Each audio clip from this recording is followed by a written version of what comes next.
It's time to fire this thing up.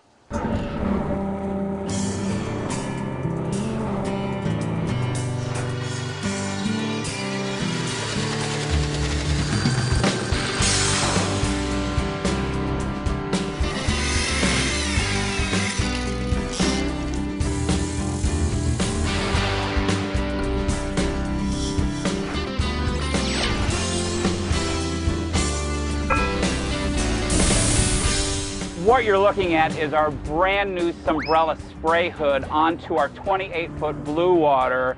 And good deal, you made it. Hi, I'm John Graviscus. It's great to have you back aboard the boat.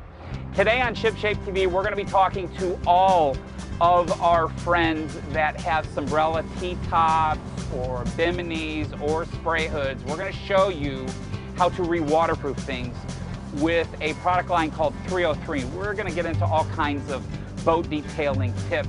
Now also, we're going to be back on the 16-foot Glastron project boat. And last time we replaced the transom for that particular craft. Well, today we're going to be putting in some replacement stringers as well as ribs. And in fact, here's just a tease of how exciting today's episode is going to be.